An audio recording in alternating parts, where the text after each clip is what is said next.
If you aren't doing these 6 movement patterns in your workouts, you will not get the body you want. Pay attention.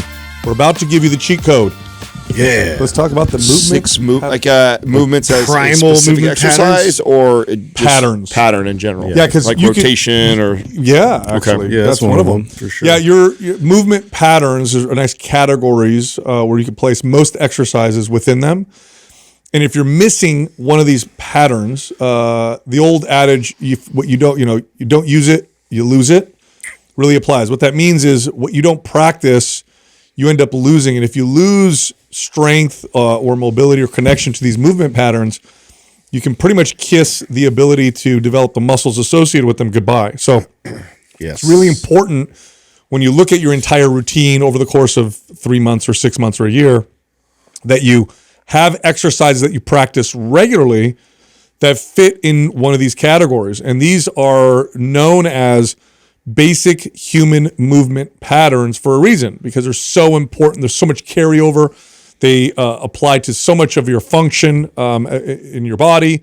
And the movements within these movement patterns have some of the best exercises that you can ever do. Yeah, I mean, your body's built to move and work to express, all of our muscle groups and to really not express any of these movements creates a dysfunction, and so it's your body prioritizes what you do the most frequently, and that's why too I'm always considering that when we're programming where we can include like elements from this list, so that way it's covered, but also too it's also a good consideration to kind of look at interrupting whatever program you're doing with something that's maybe a little more multiplanar. Yeah, I'm looking at the 6 movement patterns that you have written down, and you could probably say choose 2 exercises for each of these in the week, and you've got to be set for pretty much life. I mean, totally. If you did 2 exercises a week that fit in each category, right? So you've got a balanced routine. 12 total movements, and you're developing your whole body. Yeah,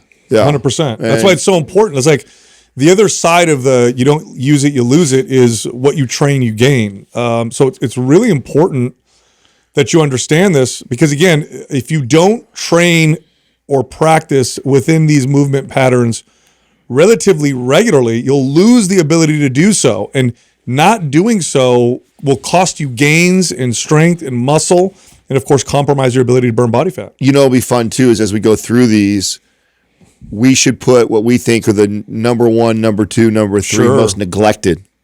Easily. Most neglected. Yeah. Because like I'm looking at them right now, and 2 of them jump out right away. Everybody does that, or most people do that. Yeah. But I would say I see at least 2 or 3 that get neglected a lot. Totally. All right, let's start with the first one, kind of easy. Squat. A squat is a movement pattern. It's foundational to human movement. It's very important. There's lots of exercises, by the way, that fit in this category. You have your traditional body weight squat, barbell squat. You have front squats and rack squats and Cossack squats and all your sumo squats. Sumo squat. Like squatting bilateral, meaning both feet kind of together, squatting down, coming up. You should be practicing this movement every single week with an exercise that fits in this category. And if you don't, you're going to end up losing the ability to do this with any good function. So squat definitely at the leads top. to back pain, leads to all kinds of dysfunctional issues if we're not expressing that. So yeah, squat's got to be number 1 on the list for me, for 100%. sure. It might fall in the category of the more neglected ones too, because I think a lot of people end up doing leg press or leg extension. Whatever's easier. Right? Than instead of this movement. So it would be up there too. But I mean, front squat, back squat, goblet squat, sumo squat, all those are... Basically, it's you're standing and you're squatting down, and where you hold the weight here really doesn't matter. It's in this category. Now, when we discuss these movement patterns, I think this is also ideally done free weight, not in a machine, because you could make the case, what about a hack squat? I mean, it would qualify, but it wouldn't be at the top of the list. Yeah, because there's also a better and worse, in each of these categories. If you had like a ranking system, that would be lower. Right, because I when I look at these, I think ideally I want to do at least 1 or 2 movements, free weight of all of them. Yes. Because you could do almost all of them on a machine. I'm pretty sure all of them on a machine. That's but right. then you lose out on the stability component That's right. and the extra benefits. It's less, for lack of a better term, functional than doing it with free weight, which the real world is free weights. That's why it's so important. Like when you move things and lift things and move your body in the real world, it's not on a track. It's not a fixed arm. Now, there's value in using machines in some cases, many cases. But if you have to pick one or the other, usually it's the free weight that's going to be the better choice. Next is a hip hinge. A classic hip hinge exercise is a deadlift. So a hip hinge is literally where you're bending forward, but not at the spine. The spine stays rigid, but rather you're hinging at the hips. A deadlift being the perfect example of what a hip hinge is, and also very important movement pattern that if you don't train, you start to notice lots of movement pattern issues. Hip hinging exercises are great for the entire posterior chain, The whole which posterior includes chain, yes. the hamstrings, the glutes, and the stability and strength of the low back. Romanian deadlift, stiff-legged deadlift, sumo deadlift, Good mornings. Single leg deadlift, like anything where you're Waiter's bow, I guess. Yeah, that's all would be your hip hinge exercises. And they're exceptional. Most of them great for developing the hamstrings and glutes. Some of them great for developing the back, like a traditional deadlift. It's a great overall muscle building exercise. Next is a press. And now you could break this into different categories. You can go overhead press. Anything vertical, anything horizontal at That's that right. point. This one typically isn't neglected. No, I think most popular. people, yeah. Of all the ones you did, most popular, for Yes. sure, and most common. Most people do not leave out a bench press or an overhead press. Right, when they're working out. Now, here, just to give you some backup to what we said earlier about you don't use it, you lose it. One of the surprising things that I used to see with my older clients that later on became expected, but as an earlier trainer, as a younger trainer, when I would get these clients who were 65 plus, and they would come see me, I saw this so consistently that I expected it after doing this for a year or so, that they could not fully extend their arms above their head with no weight. Yeah. They could not because they don't practice it. So these were people who were deconditioned, just, everyday people. Now, they don't work out regularly, consistently. They come and hire me. They're 67 years old or 70 years old or 65 The years old. cabinets are low, so they're just kind of keeping it about here and not overhead. And I remember I would train these people early days, right? And I'm like, oh, okay, we're going to do a shoulder press. Right? That's a basic exercise. We'll do it seated. We'll do it with real light weight. I'll support you. And they'd come up, and then they could not straighten their arm. And I could take the dumbbells off, and they could not fully extend their arm. You'd see them arch and lean back, and I was like, what is going on here? Their bodies literally forgot how to exert that movement. If they forgot how to go through and do that motion, and it's such a basic exercise. When you work out, everybody does it, but when you don't, it goes away. I'm glad you brought that up because the pressing is common in routines, but a full overhead extended press is uncommon. Yeah, a lot of people do half reps. I mean, even I'm guilty of this. I for many years did the 90-degree military type press, like bodybuilder style. Again, trying to build my shoulders, not thinking about functionality, not thinking about the importance of being able to get full extension. And it took a little while of readdressing that and regaining access to that full extension to where the arm is next to the ear all the way out. And that's just isometrics were huge for that in terms of holding overhead, like weight. Because even then pressing, if you're used to pressing where you're not going full extension or like all the way back and super vertical, your body just starts naturally kind of, tapering it off. It does. And what's funny about this too is like the human body, when you ask your body to do something, it typically understands it from a task perspective, not from a muscle or exercise perspective. It's like, I want to raised heels, right? Yeah, I want to put my hands up above my head. Typically it's a task. Like I'm reaching for something above me. I'm trying to grab something on a top shelf. So you would, as a trainer, you would train clients, you'd have them stick their arms up above your head. You'd be like, oh, wow, this person can't extend their arms. You'd be like, okay, straighten your arms out. And they'd come up on their toes. Mm-hmm. They'd be like, I didn't tell you to come up on your toes. Yeah. They're not even telling themselves, they're not saying to themselves or even understanding why they're coming up on their toes. Their body thinks, I'm reaching for something. I'm getting higher. I'm getting higher. So, I can't straighten my arms out, come up on your toes. That's when it first occurred to me as a trainer, like, oh, this is weird. Yeah. Their body forgot how to fully extend their arms. It just thinks you're trying to reach up high. And so because it can't do this, it goes and gets you up on your toes. And so the audience knows too, this is not like a one day you wake up and you're like this, or one day you just get old and you no longer get to do this. Yeah, you just stop practicing it. It's a gradual process that happens because your body starts to prune it off. Mm-hmm. At one point when you were a kid, you're moving in all kinds of different planes and rolling and twisting and turning and reaching and hanging, and you're doing all these things that keep the ability to do that. And then one day you hit a point in your life where you don't prioritize that anymore, you don't use it anymore, and the body just decides, oh, we don't need to do that anymore. And it's a slow, gradual process. It's an efficiency adaptation. Your body is very efficient, and so what it does is it takes things away that you don't need, like any efficient system would. By the way, I'm seeing this now, and even this was even 10 years ago when I was still training people. I started seeing this in kids because of technology and video games, and kids are not playing as much. Yeah, it makes me sad. Yeah, man. I would have kids come in because I train a lot of people, so they sometimes would bring me their kids. So these are 13-year-old, 14-year-old kids who couldn't extend their arms above their head. Yeah, with no weight because they never play outside and never do things. So your body will lose this quickly, regardless of age. It's just more challenging as you get older to kind of reverse what happened.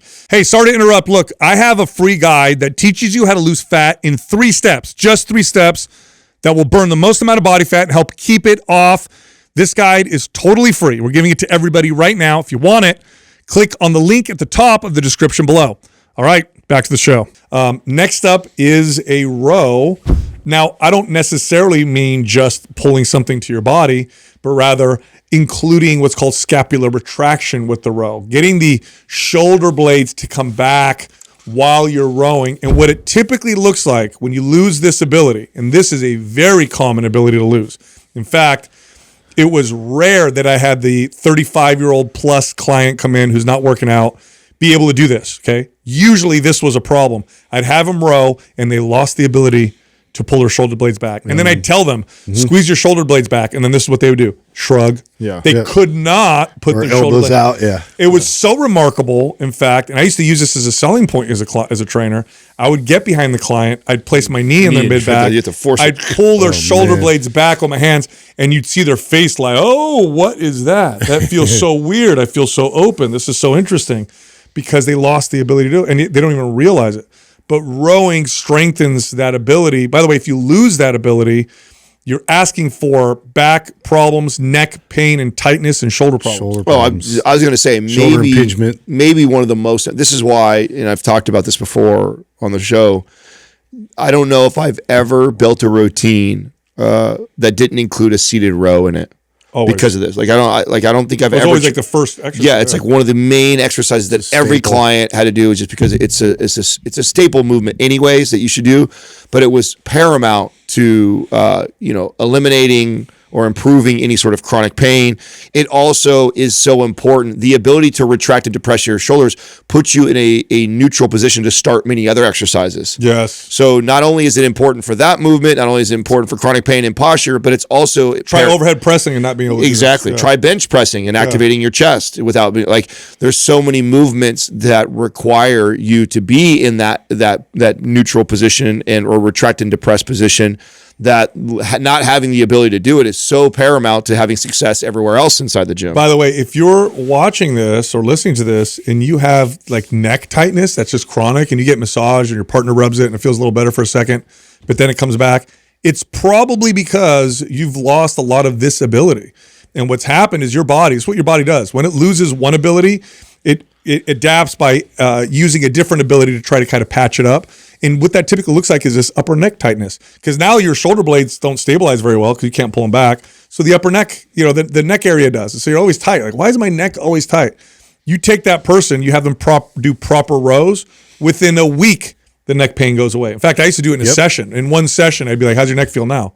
I don't feel tightness. It's magical. Yeah. What's going on? And like I said, that's how I would sell training sometimes. Next, this is a common issue with bodybuilders. They don't do exercises that strengthen rotation.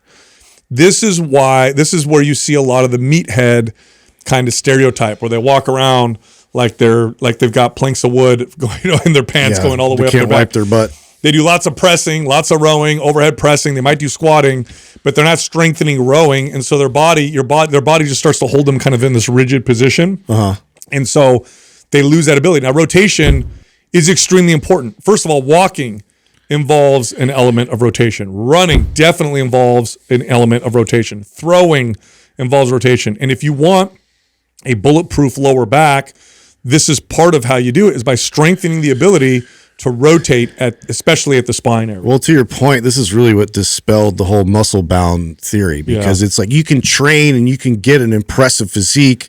You just have to make sure you include rotational movements and being able to anti-rotate and stabilize appropriately. But if you include that in your training and you're more functional, you can still build quite an impressive physique and still be able to, have that kind of movement flexibility. And to defend my bodybuilders, I would make the case that this is the number one thing neglected by everybody. Yeah. It's a hard one to incorporate. Yeah, it is, because there's no aesthetic exercise. Yeah, unless you are the guy or girl that showed up to the gym for the in purpose of increasing athletic performance.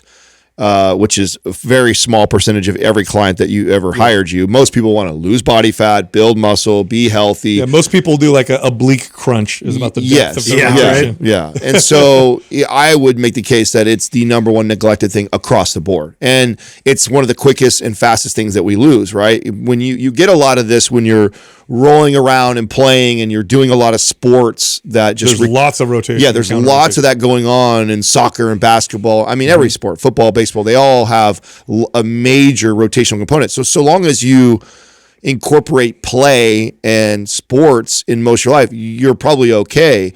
But at some point, most all of us stop playing sports, consistently.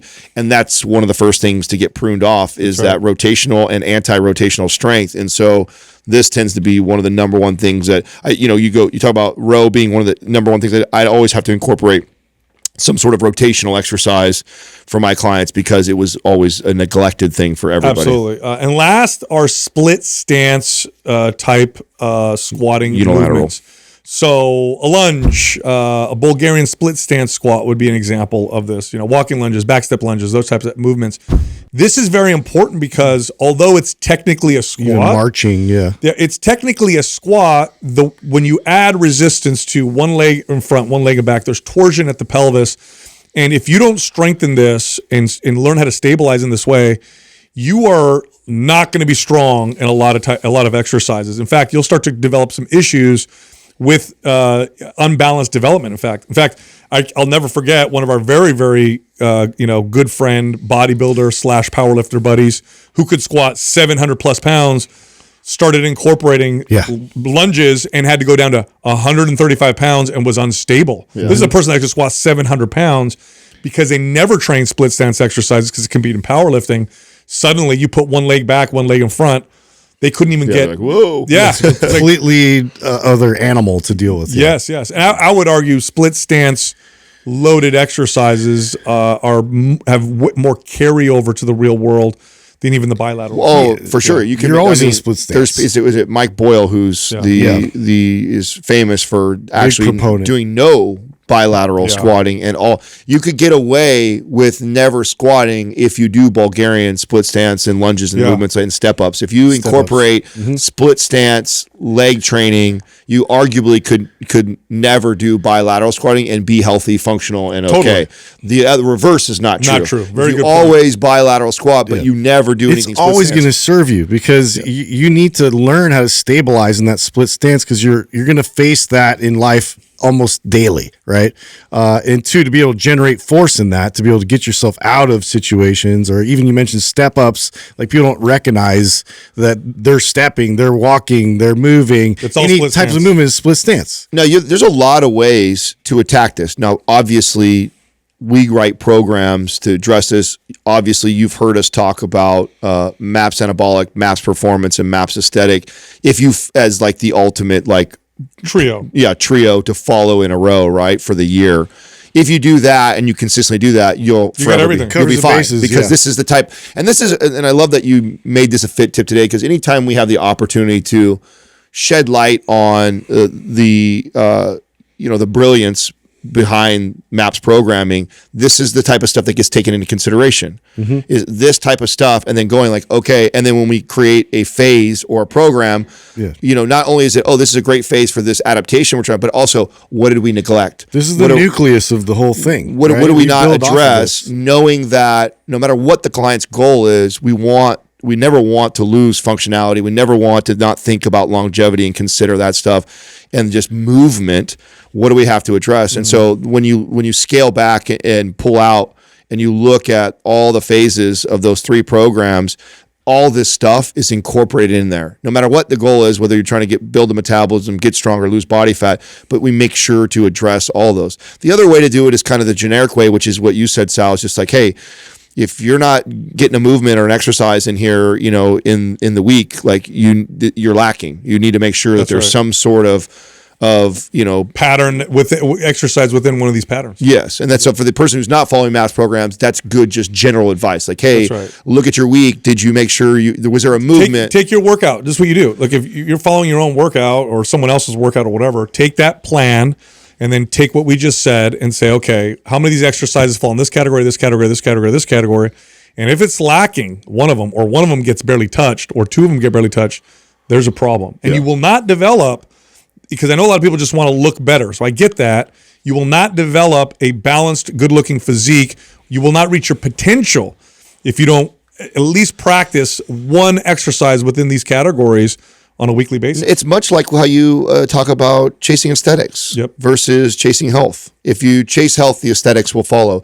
This is movement health. That's right. If you chase moving well, you'll look good. That's right. If you go after that, even though you might say, all I care about is how I look, okay, great. But if you address your programming with the intent of, I want to be proficient at moving in all these different patterns, and you focus on that, believe it, the look will come. It will follow that. You know what? Just to just add credence to what you said, when I got CES certified through NESM back in the day, when I got that certification course, first of all, extremely valuable because I learned correctional exercise on a whole nother level, which as a trainer, best. Listen, if you're a trainer, and because trainers are always interested in learning more about, usually they're interested in learning more about how to be better trainers from an exercise perspective. It's like the thing that they love, right? This is what, obviously you're a trainer because you love fitness, you love exercise.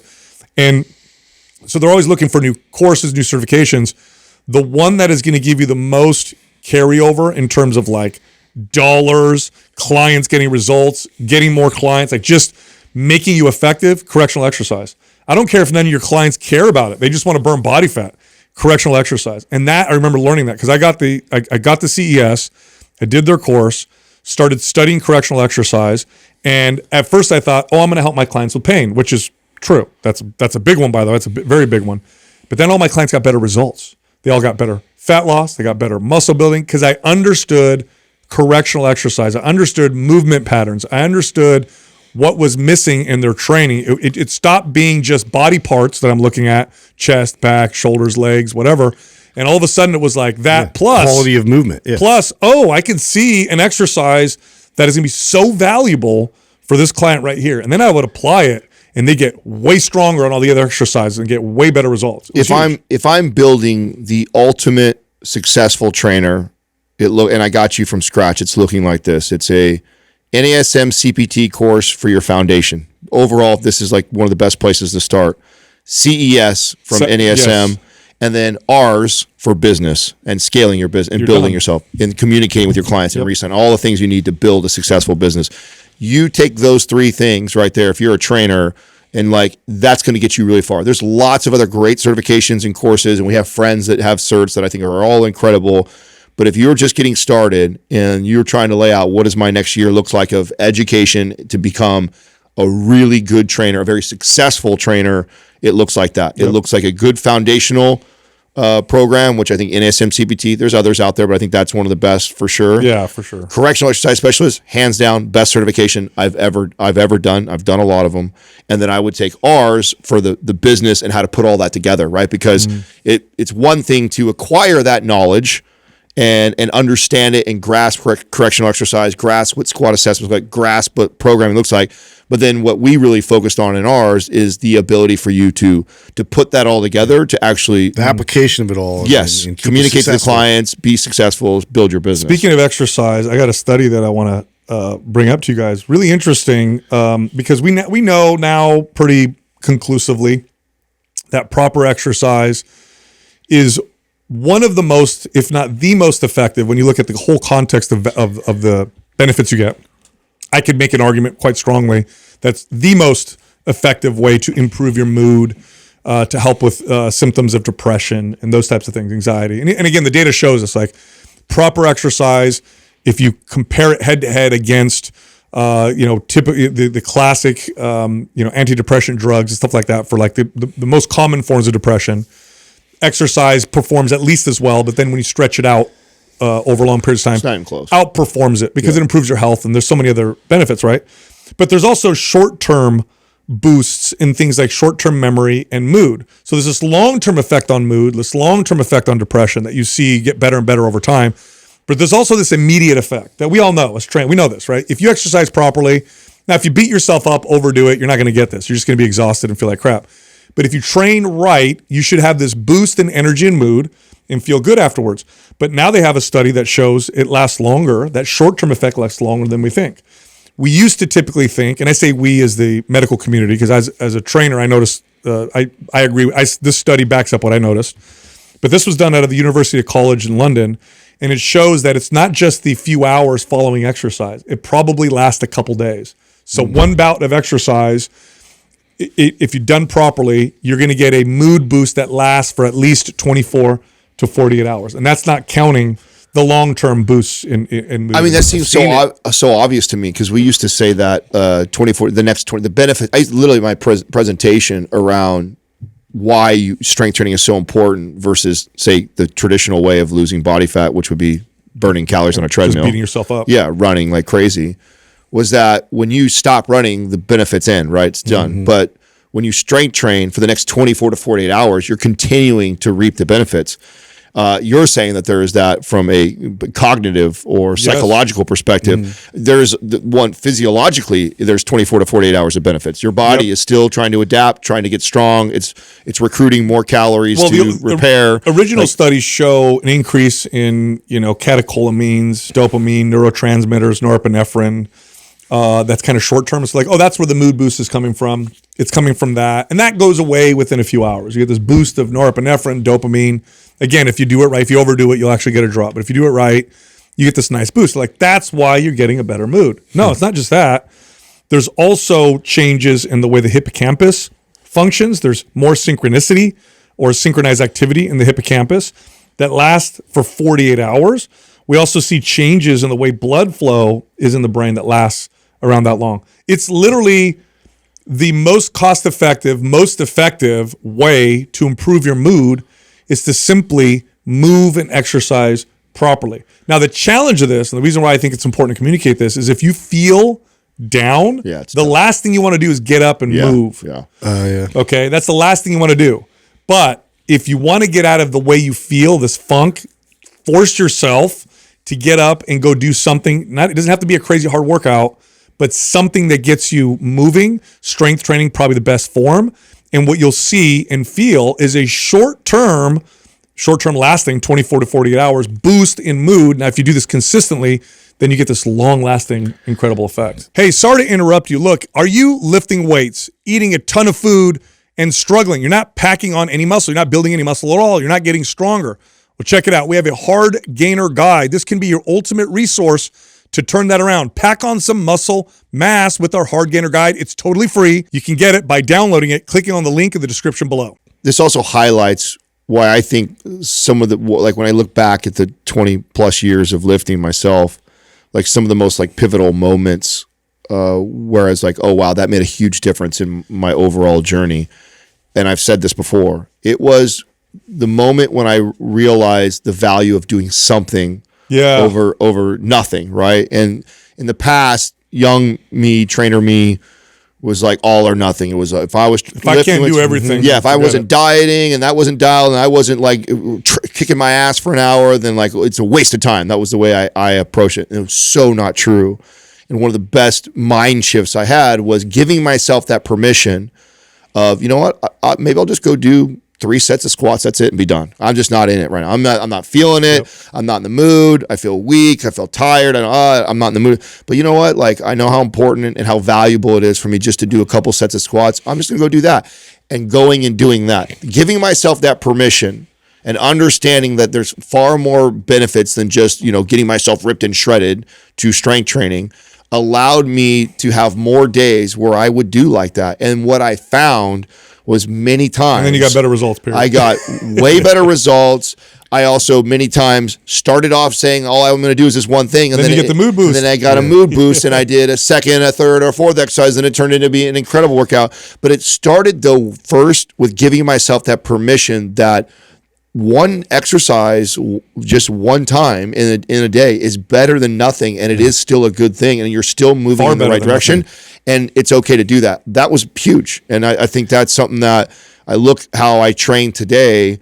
A lot of times a workout is just that. It's like, yeah, but I'm going to do something, I mean, we're built to move.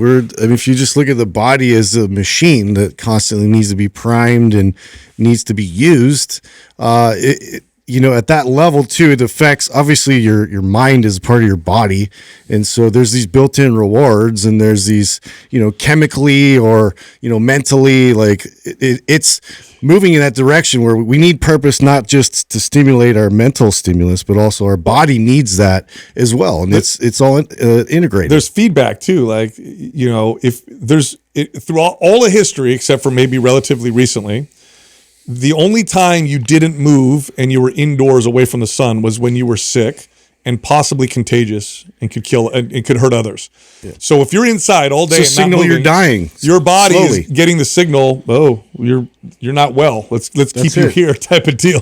You got to go outside and you got to move, and it makes a huge difference. I mean, I love what you just said, Justin. I love like just thinking like that. We were built to move, and just getting and doing something is so important. It just kind of a random analogy, but I just had a conversation with one of my family members about the cars, and they're like, dude, you drive your cars all the time.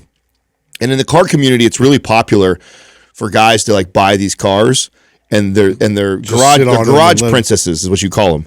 Because they're worth so much money, and some of them go up in value even, and so they buy them, and you just hold on. They want to keep them immaculate. Yes, and you just want to show them to your friends. I have one, and they have no miles on them because it's literally just to say I have it, or it's a collector or type of thing. But then they're constantly having problems. That's why a lot of people are afraid to even mess with those cars because they're like, oh, yeah, but I hear they're always breaking down and they'll let this and that. And a lot of that, and most of the guys that really understand these cars will tell you it's because they don't ever drive them. They're meant to be driven. They're freaking high performance supercars. Well, all cars aren't. Isn't any car going to go bad? And it's not made to sit in a garage for 6 months on a trickle charger and never get then you get all this stuff breaking down versus, and I'm like, that's your not, body. Yeah, and it's just like your body. It's like they're meant to go out and get used. And even if you're not going to go running on a track or drive it 1,000 miles, at least just go stretch its legs a little bit. At least move it, and you'll not have any problem. The body is the same thing, and I feel like it's like the same type of approach of like, God, I don't want to just let it sit there, or else it is going to break down. It is going to rust. Yes. That's it. What a great analogy, dude. I've been, your social media algorithm, right? It starts to change based off what your interests are, and I've been getting all these these clips and stuff on like miracles and spiritual stuff and whatever. I learned about a miracle called the Medjugorje, I think Medjugorje miracle. It's a I think a place in Bosnia, and it's fascinating. This fascinating miracle where there was this priest who was performing. He was doing this mass, and after he was done, there was a young lady, and he describes her as being in her 20s. She was just bawling and crying, and nobody was talking to her. She was all by herself. And he walks over to her, and he starts talking to her, and she says, I don't have any reason to live anymore, and was suicidal. So he's talking to her about this, and he starts, helping her, says, look, you are loved, God loves you, and he's trying to help her out, whatever. And then he says, as he's talking to her, he starts pointing out good things about her. And he says, you're a beautiful young woman, you're obviously very intelligent. she was from Ukraine. So he's like, you speak perfect English. And as he's talking, she looks at him, she goes, I don't speak English. And he's like, what do you mean? I'm talking to you right now. She's like, you're speaking perfect Ukrainian. He's like, I don't speak Ukrainian. What?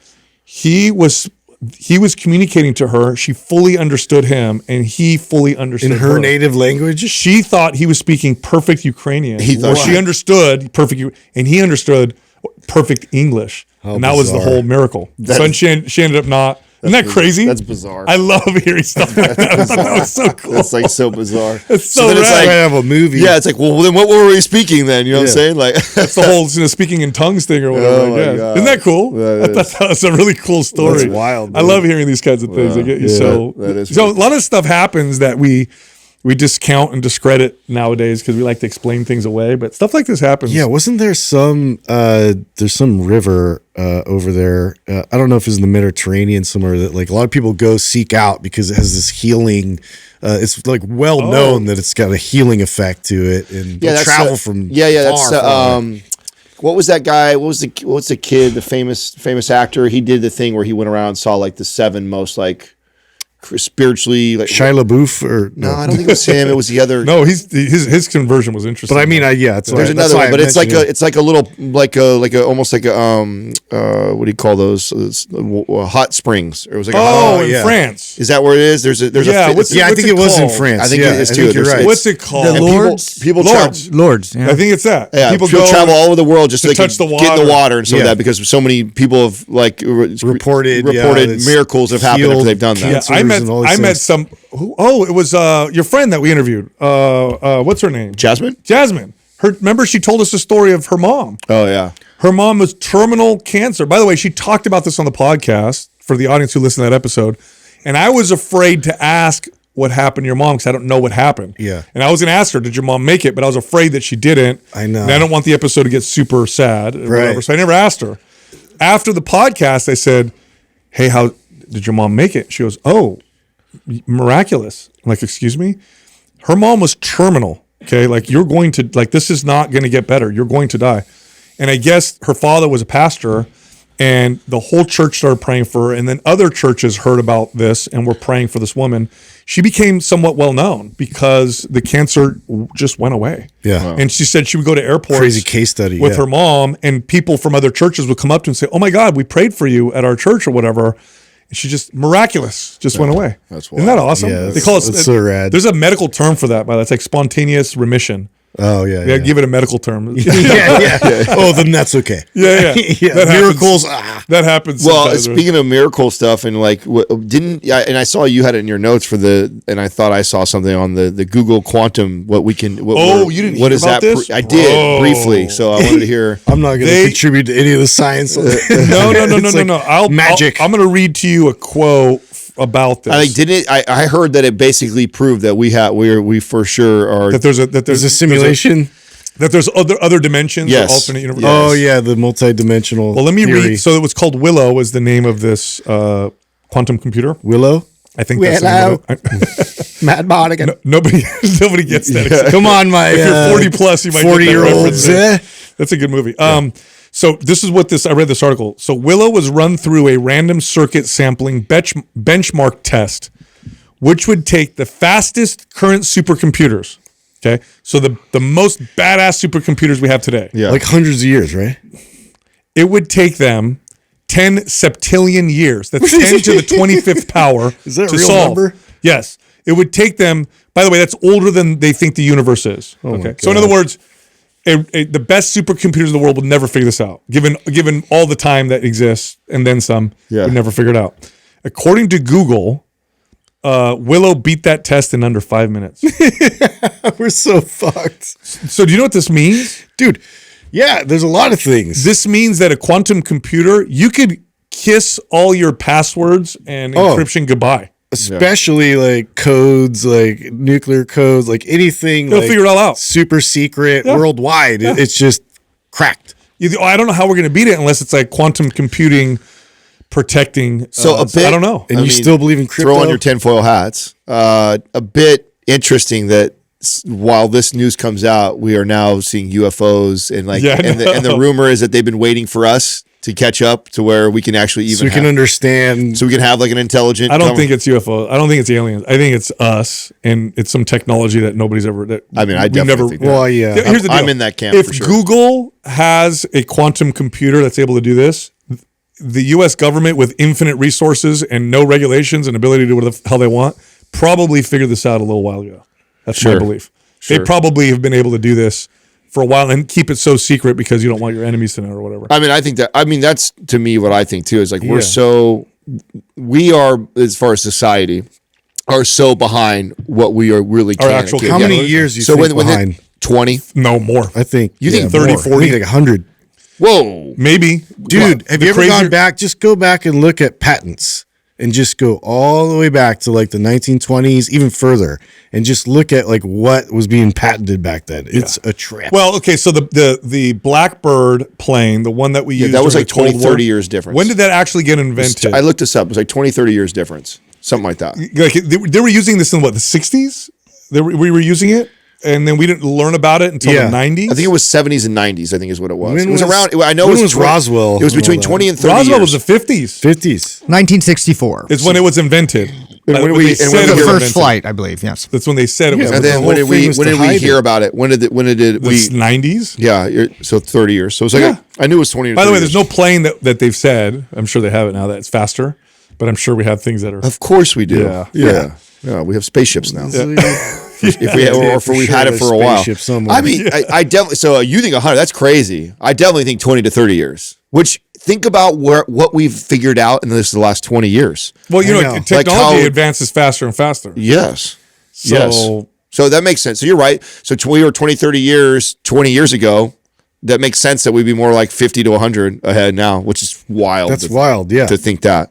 yeah. So we have no. It's exponential. Yeah, it's going to be exponential with this computer, the quantum computer. Who knows? Like What problems you can't the solve. capacity, yeah. And remember, this is all national security because you know these agencies, the CIA, for example, they operate above and beyond elected officials. We did that on purpose during the Cold War because we could all nuke each other and to explode and die. our demise. So they have all the power in the world to do whatever they want, and they're not going to show any of this technology unless they absolutely have to. Because then if you do, unless their hands forced. now your enemies or your other threats know that it exists. Like the stealth bomber, we didn't unveil the stealth bomber until the first Iraq War, which I think the stealth bombers were invented decades earlier. Yeah. Yeah. It wasn't until the Iraq War where we're like, all right, we'll show Did the everybody whole what we got. shock and awe campaign. Yeah, dude. Done in like So- 3 days. Who knows? Did you guys see that? I shared a video, Gary V talking, and he was talking about ChatGPT and stuff like that. I mean, it's our generation is the last fuddy-duddies, right? The last boomers that are still using Google. Like Google is going to be obsolete. No one's gonna care, huh? Every single thing that you Google for, you can use ChatGPT for, and it will be better and more accurate. So it's just us. We're still the fact that we still tell Doug Google Oh, wow. is Yeah, I hadn't even thought about that. Yeah, ChatGPT will give him a better answer and response. That'll be another host on our podcast. But it's still like biased. chat, you know? Like I mean, that was like what was going on in COVID because of like Yeah. the political the atmosphere. But I mean, aside from liberal leaning views, I mean, as far as the information, it's going to be used more readily than it already is. It's by the younger generation that's coming up. Not like this. All the search engines are too. That's not. Yeah. Yeah, I heard this theory. I heard this crazy theory that AI has already achieved a level of general intelligence, and it did a while ago, and it's just pulling the strings right now, and we have no idea.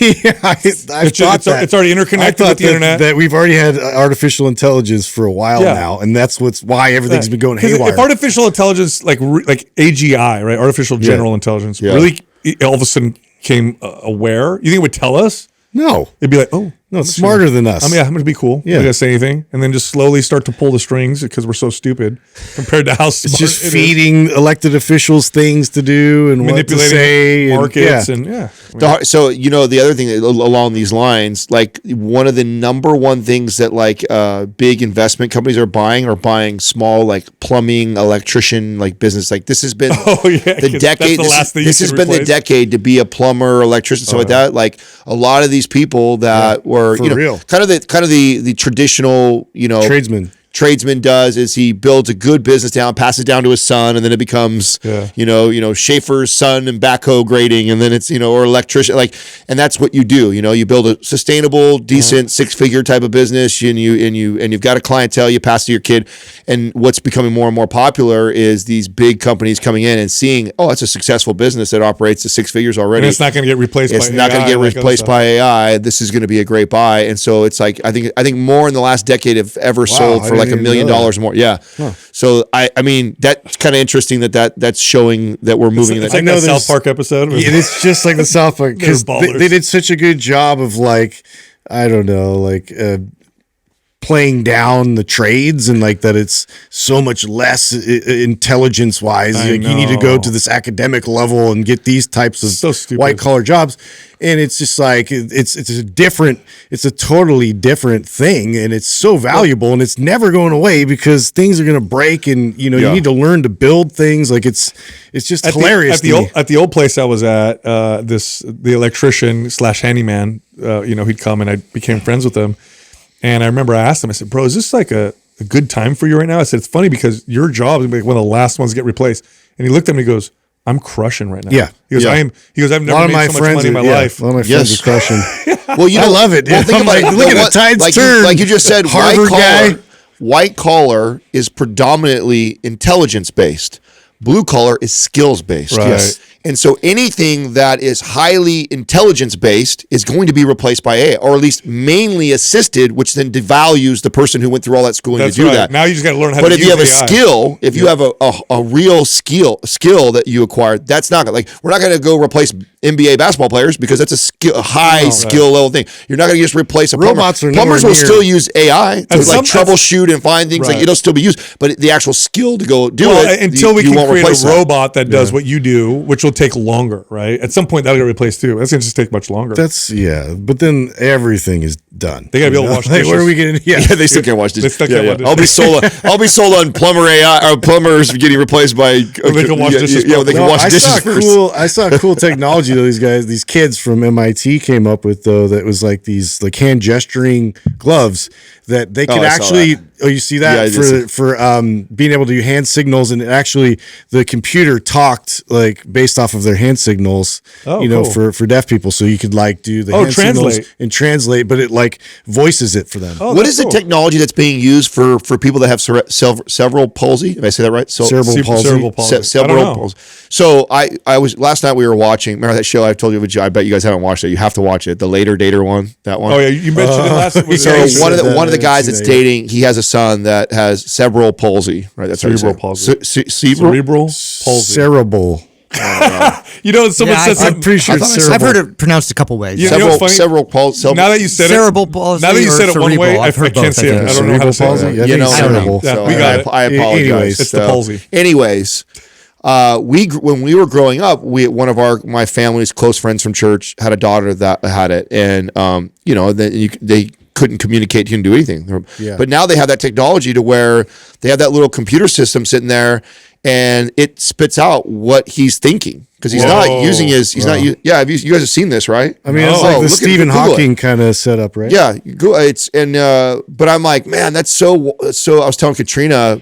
I guess I just haven't seen anybody recently that has it, and I'm like, wow, talk about she lived for quite a long time. I can't remember how old she was when she finally passed, but I mean, as long as I knew them, she was alive and in her wheelchair and stuff like that, and can't really do anything. Yeah. But she's cognizant, you know what I'm saying? Yeah. Wow. But she can't communicate, So it's just based off of thought? It has to be, right? That's the only thing, because they're not doing something. I know that I've seen technology that does that, but not so effectively. They've tracked eyes, I think it was one of. I think that's how Stephen Hawking's setup worked, where it tracked lost so much eye respect movement. for him once I found out he went to Epstein's Island a bunch of times. I know. Oh, really? Hell yeah, dude. He was in the flight logs a bunch of times. The most? Yeah, no, not the most. Bill Clinton, I think. I think he was the most. I think you're right. I think that he was a frequent flyer. He was. I mean, he had the painting, right? I mean, there's you've been a lot. You've got a painting of you up in there, right? Well, he used to leave. Did you pull that take me to the island? Yeah. So it's called the Tobii Dynavox 1 series. It's a speech generating device. It's controlled with your eyes. Oh, okay. So it's with their eyes. Yeah. Wow. I mean, you guys have to watch this. Like, I mean, it's a full on That's cool. articulate I love it, conversation. dude. Yeah. It's- And I'm like, man, gives that is people a voice, you know. like imagine having a kid. Already, that's an incredibly difficult Of situation. course, but now they can communicate. But that they can communicate. And a sense of humor. I mean, all normal. Like it's so wild to have. You guys got to watch the show. The show's great, anyways. It has nothing to do Later with dater. that. I got to remember that. But by the way, I'm going to change subject real quick. Doug, I want you to talk about your testosterone before and after results with Joy Mode. First off, I will say this. Doug's testosterone is through the roof anyway. Every time he gets it tested, it's silly, and all of us get mad at him because it's always so high. Then he started taking the Joy Mode, and it went up even higher. Now, here's why this is remarkable. All of the testosterone boosting herbs that are on the market, when you look at the studies on them and the data, they tend to work if you have low testosterone. If your testosterone's already good or high, it's not going to do anything for you. Yeah, it doesn't really scratch it. His went up. He started taking it, went up again. So what was it before and what did it go to? I mean, I've been hovering around 1,000, 1,100. Did you know that? So. Yeah, His Yeah, totals. I know my total. That's my total. My free testosterone has always been the problem. So I've been down around 10, 12, things like that. I last got tested, I think it was 1199, so about basically 1,200. So that went up. And then my free went up to 18, which for me is very So good. both went That's the highest it's ever been Yep. during a test. So. What is the lowest you've tested? I think I haven't heard you below 800. Well, before I started doing like red light therapy and everything, I probably down in the 600s. oh, you were as low as I was 600 low at one as point. 600s, yeah. Wow. Yeah. That's Which so is good. Yeah, That's still, a good- that's a good level. It's still better than what all of us were at. Yeah, I know. we all got tested. Doug had the highest naturally. Yep. But that's wild that you've gone from 600 to like Bro, 1100. Doug's total testosterone, right? Free is what you're working on, but his total testosterone is what they try to get you at when you're on hormone replacement therapy. Yeah. That's like the upper limit of what they try. Yeah. You're at a range, actually. Your total comes out to at a range on some labs. Sometimes, yes. That's hilarious. Good for you, Doug. Jealous. I gotta tell you guys, it was so funny. So it was kind of a proud dad moment, but I was at it was Pete's, I think, coffee, and so this has happened to me before. One time, where like one of my kids said something like really inappropriate, you know. I think it was at like Les Boulangers or whatever, and like he was ordering, and I like how you said that all like French. yeah, I had to I've always roll wondered how you say that. Roll that off the tongue a little bit. But anyway, so we're in line, and this lady's talking to the barista, and they're kind of going back and forth, and she's just telling her story, this and that, and then he turns around to me, he says it way too loud, and he's like, "Somebody ordered a yappuccino over here." And I was like, shh, but I was also so proud. It's a great joke. That's not bad. That's not bad at all. Yeah, I was proud. My younger brother was notorious for that. He went up to an obese woman, and he like goes up, "Mom, she's having a baby." Oh, God. My mom's like, "Ooh, no." Go say hi. It's like, Well, that was the original story he told with the kids in the line, right? Your boys that said something about a girl that was overweight. It was like someone was like really overweight. He made a comment. It was like, oh, God. yeah, Little I was kids, cringe. Little kids are the best, dude. They're so honest. Zero filter. My buddy, he had little. Well, now they're older, but when I was training him, he was my client. He came in one day, he was laughing. I was like, "What's so funny?" He goes, "Well, I go to wake up my daughter, and she looks at me and she goes, 'Your face smells,' because it's morning breath." You know? Dude, my sister-in-law. So every time it stays all the time at my mother-in-law's house, and when she comes out, so we drop Max off there. This was just like 2 days ago. And he calls her squishy, and he goes and he pushes her belly fat. Yes, dude. It's like, oh my God! Thank God she's a great sport. She's like, yeah, I'm squishy, and but he just like, as soon as she comes around the corner, I say, oh, squishy, and he goes over and he starts pushing her, and I'm like, oh my God, Max, dude. Thank God my sister's cool, and she's just like, whatever. But I mean, it's like kids have no filter. You know what I'm saying? They don't know that's offensive. You got to be careful too with what you tell them not to say, because that'll do the opposite. Oh yeah. So you got to be like.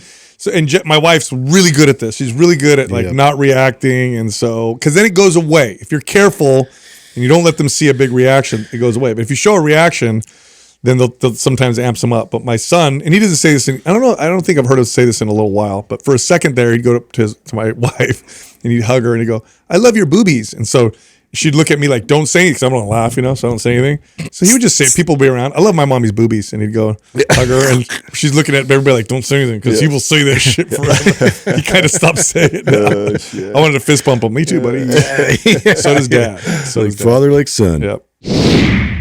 Ned is CBD from full spectrum hemp oil that you feel. Take this and you feel it. I dare you. Try it out. 45 minutes later, oh boy, it's a good time. Go check them out. Go to helloned.com/mindpump. Use the code mindpump. Get 20% off. All right, back to the show. Our first caller is Christy from California. Christy, what's happening? How you doing? Hey, Christy. Hi, guys. How can we help you? Okay, so as a longtime listener, I've heard you guys talk many times about too much cardio and or group classes and that it's not ideal. However, I really enjoy going to a spin class. I'm conscious about going only 2 to 3 times a week. And then on other days, I'm currently in phase 3 of MAPS 15, and I do that every morning. I'm bought into the fact that weightlifting is the best way to get the body that I want, but I feel that the mental health benefits of going to spin are worth it, right? I just feel so much better when I have going to spin 2 to 3 times a week. So I am wondering if there is a way to mitigate any negative effects of the high intensity cardio a few times a week. So while I'm hoping to lose some body fat, I do want to maintain as much strength and muscle as possible. So is there an ideal way to do this? Again, mitigate any negative effects, and any advice would be greatly appreciated. Yeah, good question. Stay fed. I do want to make it clear to the audience that's listening something, because I know that we do come off this way. But if a client tells me something like they really enjoy it, Yeah, we'll make it work. then I absolutely would never tell them to quit. The only thing I ever communicate to them is if they are asking for a goal that is conflicting with their approach. And so if you were really frustrated and you're going, "Adam, I'm having such a hard time. I want to put on 5 more pounds of muscle. I just can't." Then that's where I go, well, if you really want to add 5 more pounds of muscle and we're having a hard time doing it, this amount of spin classes we're doing is not helping that goal. But if you're not complaining about the lack of muscle you're not building or the results you're not getting, and you're absolutely happy with the going to spin classes, I'm going to encourage it. I love it. There's all kinds of positive things that are happening there. It's just that when people want something, in particular, building muscle typically is what they're struggling with in this case, and then they're continuing to do it, is when I'm just going to let them know, just like something's got to give here. Either you are okay with we're not building the maximum amount of muscle that we could be building, and you're very mentally happy and you love the class and the community and all those things, and so that's okay. Or you realize that that's what's keeping you from building that next 5 pounds of muscle, and can you take a break from it in order to reach that goal? You can absolutely do that, and then decide to go back if you want to. And so it's more so communicating with the client their realistic goals with their approach or the tools they're using to approach it with. Yeah, you're doing the right program. MAPS 15 it would be a great way to strength train when you're doing spin, 2 or 3 times a week, and you love it. So I'd say keep going. Keep your protein intake high. Don't undereat. Would be the 2 main things. Get good Feed sleep before the spin class. And that's it. And by the way, how far into MAPS 15 are you, by the way? Phase 3. I just started phase 3. Oh, good. So after this, do MAPS 15 Performance. We just launched it. So we have another MAPS 15 program. Okay. MAPS 15 Performance. Same methodology, same style of training, except now there's more of an athletic, bend to it. So we'll send that to you. So you'll be able to continue to follow that same kind of structure, except with different programming. But that's the perfect routine to do with this. Yeah, and you can always do a bit of what I would say like an off season too, where you do kind of scale back to Adam's point of the spin classes, just to really hyper focus on building up your muscle and then come back. And so if you schedule that out, and you can kind of undulate that too, not to say you have to eliminate it completely, but maybe just the frequency of it, just to give your body a chance to build. So, that's just how I would toggle that and kind of play with that. Yeah. You take creatine? Not consistently. Yeah. Take that every day. That's like the best supplement for, for everything, basically. Yeah, and then I guess the one more supplement that I would add potentially, and it's really has to do with how consistent you are with hitting, your high protein intake, and that would be EAAs around the time that you're training the spin class, right? Yeah, if you're not hitting, are you hitting your body weight in grams of protein every day? Probably not. Yeah. Okay. That'll make a big difference. Huge difference. Christy. That'll make a huge difference. Okay. Yeah, hit your body weight in grams of protein every day. You'll build muscle from doing that. Okay. Alone. Yeah, and if you go to the getkeon.com and the EAAs, I prefer the pills. They make a powder form too, and then just keep that by your side. And days, let's say you're trending behind on protein, and you're like, oh man, I didn't get a big protein breakfast. It's gonna be a hard day. I'd take that, 2-3 times in the day, especially if it's a day that you're also doing spinning class. That'll help mitigate any sort of muscle loss. Okay, awesome. And then should I be eating more on spin days? Probably. Would that help? Yeah, probably. Okay. Mm-hmm. Yeah, make like if you stay fed, eat high protein, you're following the right strength training program, you're doing everything right. Mm-hmm. More calories would help and be important, but not more important than hitting your protein every day. Hitting your protein every day in regards to keeping or building muscle for you will be the most important thing, is to consistently do that. This is why I think this is where I would recommend having something like the EAAs by your side, just in case those days that you missed or had and you feel like you've ate enough but you're not hitting your protein intake. Make sure you hit that. That'll be the biggest thing. Okay, awesome. Sounds good. Thank you guys so much. All right, you got Christy. it. Thanks for the support. Thank you guys. Bye. Bye-bye. Yeah, good question. And I'm glad you made that clarification. Yeah, common question. If you're doing a workout that you love, you're not overdoing it, not hurting yourself, keep doing it. Yeah. If you're going to tell me what's the best way to get a particular result and your workout is not the best workout for that, I'm going to tell you the best workout to do for that particular goal. You can't have everything, right? But that's it. That's the bottom line. And oftentimes we're talking to people who want to maximize fat loss, keep a faster metabolism, sculpt and shape or build muscle, and in which case strength training should be the absolute cornerstone. Yeah, and cardio is terrible for those things you just listed. Cardio is great for endurance. It's really good for endurance. Yeah, great for your heart. It's a great way to be overall. It's a healthy form of exercise. Yeah, absolutely. But it always seems to, and that's why we come off as like this anti-cardio. No. It's so not true. It's just that it conflicts with what people are trying to accomplish. If somebody called in and they're like, I'm strength training 4 days a week and I want maximum endurance, I'm going to tell them to do cardio and cut back on some of the strength training. But we just don't get a lot of that. That's all. Our next caller is Justin from Oregon. Justin, what's up, man? How you doing, Justin? What's happening, brother? Hey guys, how's it going? Good. How can we help you? I'm a 37-year-old police officer. I live in rural Oregon.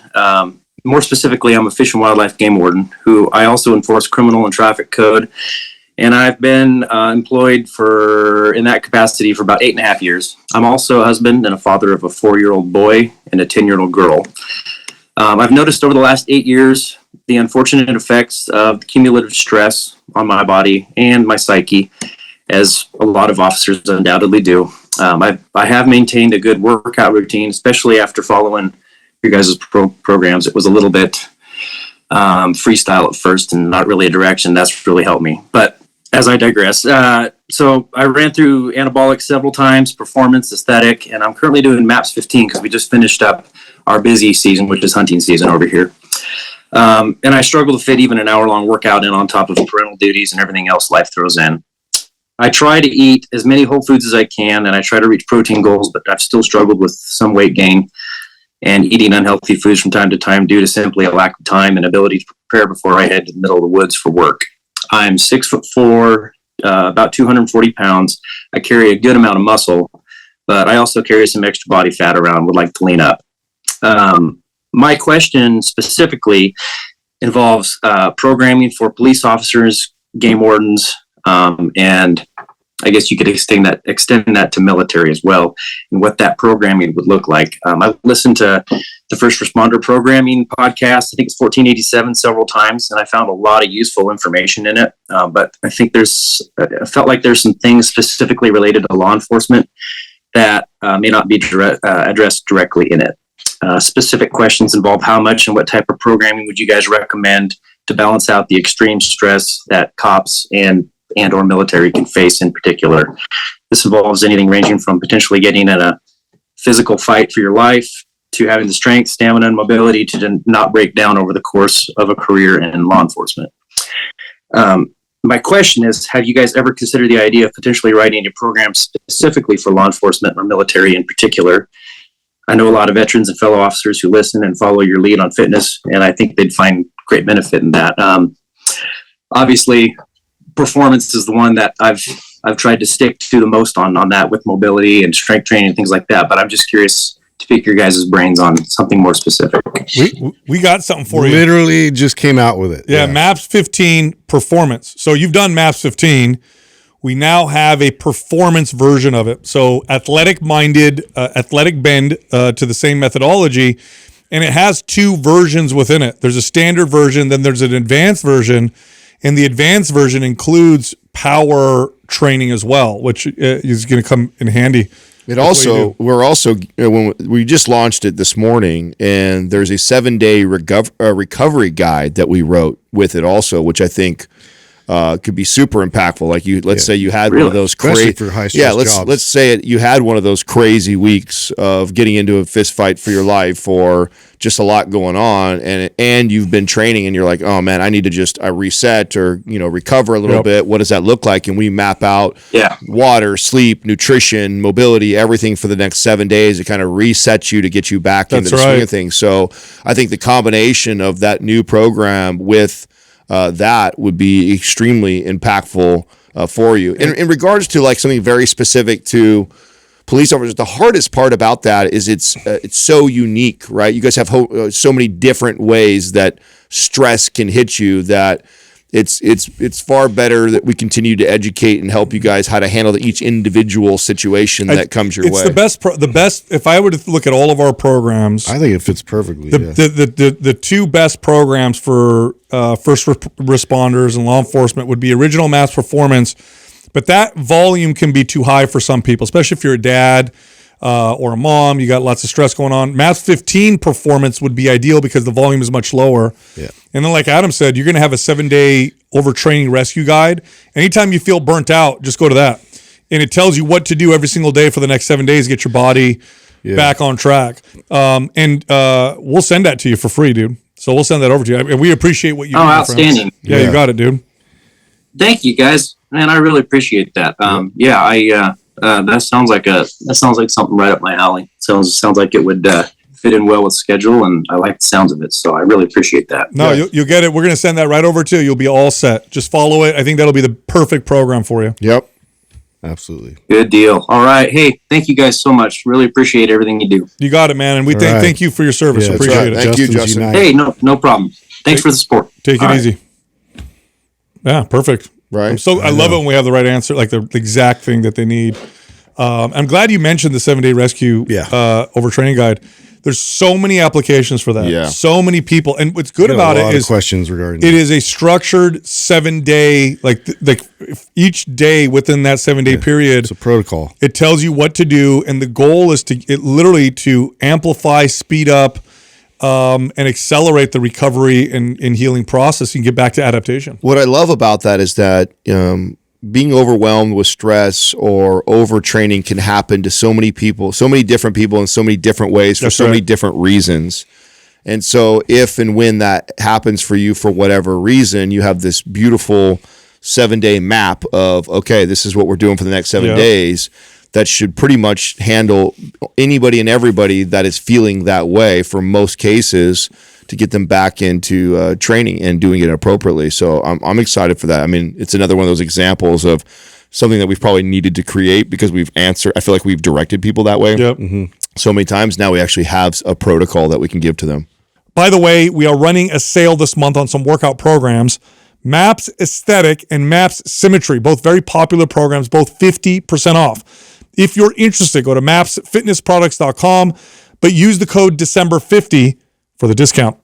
All right, here comes the show. Our next caller is Kaylin from Canada. Hi, Kaylin. Hi. How can we help you? Hi, you guys. Okay, so I have a bit of a long-winded question on behalf of both myself and my husband. Okay. My question is around programming because we live a little bit of a double life sometimes.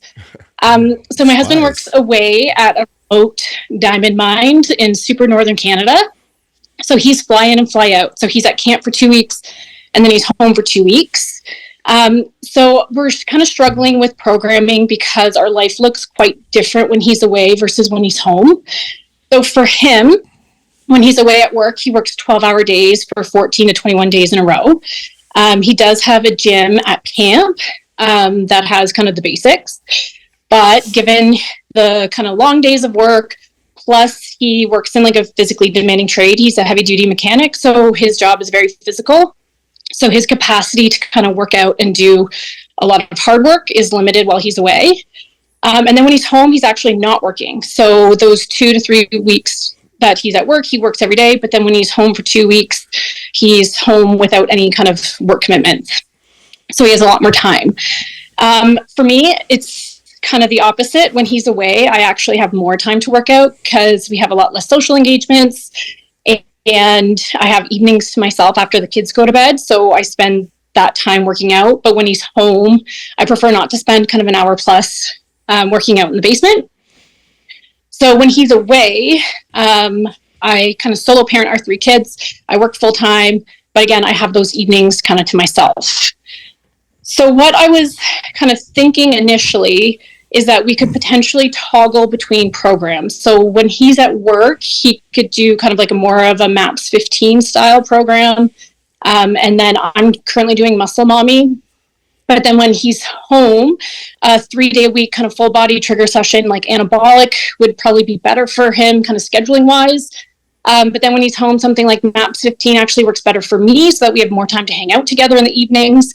But I'm just wondering how you might toggle those programs given that our schedules are so different in those 2-week increments and how that might affect kind of the goals we're working towards. That is perfect. Yeah. That's perfect. You're nailing it. I would consider him just running MAPS 15 all the time though, since it's already something you like to do when he's back. If you guys are trying to do this together too, because he's got such a, like, I don't know, when he's away for those 2 weeks, is it 14 or 21 days straight of labor, or does he have do they give him days off in the camp? There's no days off at camp, so it's straight. So straight. Yeah, I mean he's working physically so hard, but when he's home, he's not working. Yeah, but then run MAPS 15. He doesn't need more volume. I mean, he's recovering. What you said will work fine. Yeah. Or he could go straight with MAPS 15 all the way through. But the way you would do it is you would leave off. You would get back on where you left off. There's no problem with that. So you could go MAPS anabolic for 2 weeks, 2 weeks MAPS 15.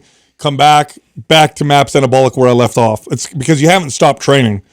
So it literally is start back up where you left off each time. Mm-hmm. But the way you organize it is actually perfect.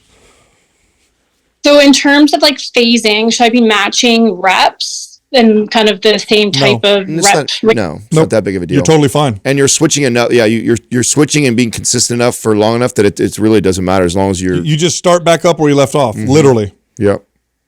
Okay. You've got a solid plan. And then I guess, so would that plan change or need to change if kind of we switch programming? So I'm planning on starting performance in January. So would performance still pair well with like a MAPS 15? MAPS 15 works great with everything, but we also just came out with a new MAPS 15 performance. So I'll send that to you. And now you have 2 types of programs that are based on that same methodology of, 15, 20 minutes a day. Mm-hmm. That'd be perfect. Yeah. Okay. And then question. So for my husband, so for me, my goals are basically just keep up with the kids, be fit enough to be able to go snowboarding, hiking, like all that kind of stuff. My husband has more specific training goals. So he races sprint cars on a dirt track in the summer. So he is kind of getting into training season for racing. So I guess like would anabolic and MAPS 15 still be kind of appropriate for that type? Like I have no idea how you would train or program for like car racing. No, you're either way is fine. The only thing I would say, and since we're sending you MAPS 15 performance, it's perfect. Yeah, he would do that. Yeah, the limiting factor with anabolic is it's kind of the same plane of motion. There's not much rotation or lateral movement. But now you got it covered with the program we're about to send you. Yeah, I really think 15 is going to be the protocol for him most all the way through. And here's why, because he has such a labor-intensive job that, and then now you add in that he wants to train sprint cars too. I'm assuming he still works, right? during that time. And so my biggest concern if he was my client would be overdoing it. Actually, in fact, That would be like less is more with him, because if he's already doing something that's so physically demanding for 14 to 21 days straight of work, that when he comes back, and even if we were like in race season, I wouldn't be like, all right, now let's ramp this all up because we got to get ready for race season. We would be more likely to overdo it with him than we would be not preparing him for that. But we have a 7-day overtraining rescue guide that would be great for you guys to utilize when you feel a little burnt out, and that'll come with the program. Amazing. That sounds perfect. Yeah, you're all set. Awesome. Well, thank you guys. That was easier than I expected. Yeah, you guys are doing good. You get discounts on diamonds because of where you work. Yeah. Can he sneak a couple in his pocket for us or what? What's up? Yeah. I can't complain about. I bet. Awesome. That's awesome. Thanks for calling in. We'll send that over to you. Yep. Yeah. Thanks so much. You got it. Along those lines, do you know what they used to do to workers in diamond mines? I bet they search them. I bet they search X-ray. Them. Oh, X-ray. Before we knew X-rays give you cancer. Just every day, people would go through an X-ray to see if they had diamonds on them. Wow. Isn't that crazy? I imagine. Yeah. I mean, the temptation for somebody who's doing something like that to not sneak. To find a couple little. Yeah. Oh yeah, totally. No, the way that they're laying it out is perfect, and you just because you're exercising consistently, but the point you made is good. It's probably takes a huge toll on his body, and so getting back home is probably like probably rest. Yeah, that's my only one concern is him. What she's doing is perfect. Yeah. No qualms with that at all. But if he was my client, I'd be really like paying attention to like when he came back from work, like how's this guy feeling, and the last thing I would want to do is overdo it, and that's probably the more likely thing that people do because they're like, oh, I'm back, I'm not working 7 days, long 12 days. Because even then he runs like a longer, more intensive workout, and then he goes right back into crazy work. Yeah. It's like, dude, you don't really get that recovery. Yeah. All right, I know you liked that episode. If you did, check this one out. 30% body fat. For men, this is way too high. This is actually a bit high for women as well. So in today's episode, we're talking about how you can go from 30 to 10. What is 10% body fat? This is when you have a visible six-pack. Can you go from 30 to 10%? Yes, it's possible, but not if you guess along the way. So we're going to talk about how you can do that in today's episode. Now, there's a huge range, right, of like body types. Yes. Some people can run a little bit heavier or a little bit higher body.